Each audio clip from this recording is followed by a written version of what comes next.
Moving the opposite direction, it seems. We're talking FedEx. We got Mrs. Bigley supporting the decision of the Fed to cut. Thing number 4, Gary, FedEx FDX earnings disappoints and validates the Federal Reserve. Right. So FedEx reported disappointing earnings. The revenue of 21.6 billion was short of the 21.9 billion projected. Earnings per share were $3.60. The expectation was for 477. That's a big miss.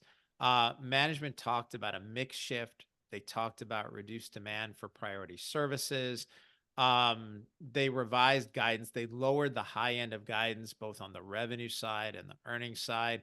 None of this is good. And the problem here, the reason the reason people in my business look at FedEx, the reason we look at shippers is because it's a pretty good view on the economy. FedEx ships for everyone. They ship for, Walmart and Amazon, and, every big company uses FedEx. And so when demand is lower, when the consumer is suffering and the economy starts to slow, that's when you start to see poor results out of shippers like FedEx. And that's why their earnings are important. That's why these misses are important. What they're telling you is that fewer people are buying things, and a lower amount, fewer packages need to be shipped. Gary, we've seen other retailers, Walmart, Target, Home Depot, adjust guidance right down just in terms of what's happening with the economy. Is FedEx earnings closely tied to those retail performers as well? It's not a coincidence that, what was it, Rob? About a month ago, we did, I think, 2 versions of the 5 things where we were talking about all of these mega retailers, like the companies you're talking about. Again, Walmart, Target, Home Depot. These are great proxies for the consumer, for the U.S. consumer. I don't think it's at all a surprise or coincidence that right after these huge retailers announce misses, you know what? I take that back. It wasn't so much misses. They gave weaker guidance. Um, it wasn't that they'd had a bad quarter, it's that they saw demand coming down and they gave weaker guidance. And I don't think it's a surprise that a month later, FedEx comes out with a miss themselves. These are all signs of a slowing economy. So for those of you who disagree with me, where I'm saying, hey, the Federal Reserve is cutting too soon, they're cutting too much, they shouldn't have cut right away. And when they did, they should have cut, 25 basis points instead of 50. This is what we were talking about in thing number 1 of this particular episode. If you disagree with me, this is the place to do it, right? Come back and say, okay, great. But, you're saying the economy's fine and inflation's a problem and the Fed shouldn't cut. But, you got Walmart, Target, Home Depot giving weak guidance. You got FedEx missing and lowering guidance.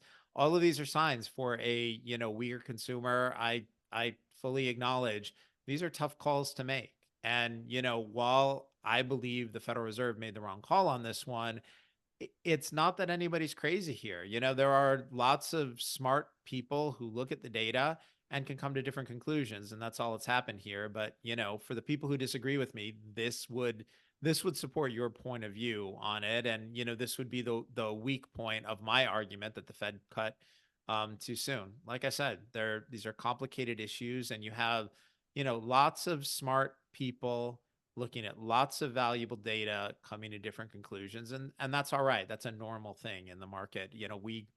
We disagree all the time. And, one thing to remind people of is every single time you buy a stock, there is somebody who disagrees with you selling it to you. Every time you sell a stock, you're like, hey, I made money in this, I'm going to sell it.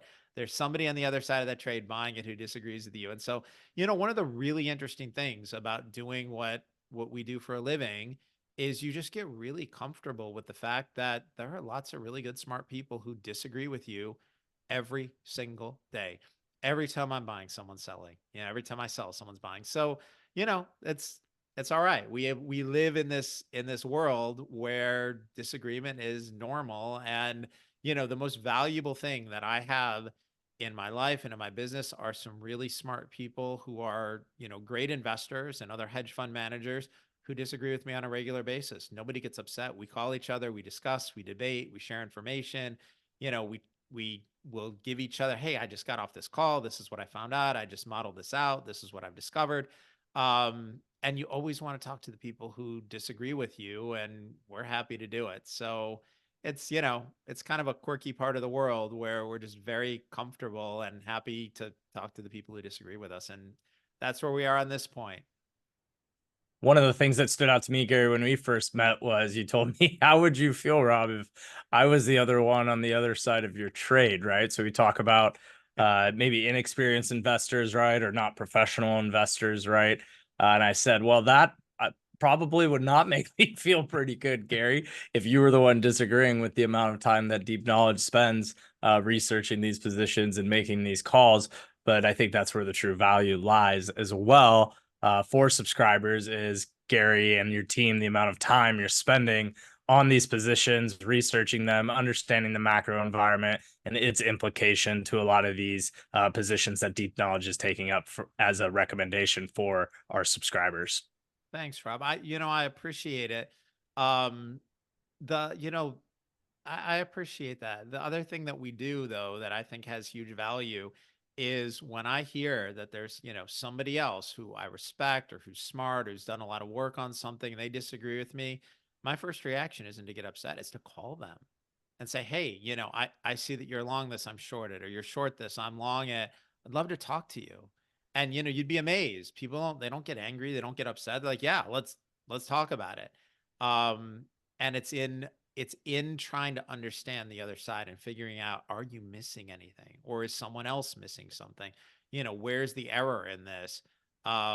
It's being willing to confront the other side of any discussion, any argument that I think takes the people who are really good at this business to another level.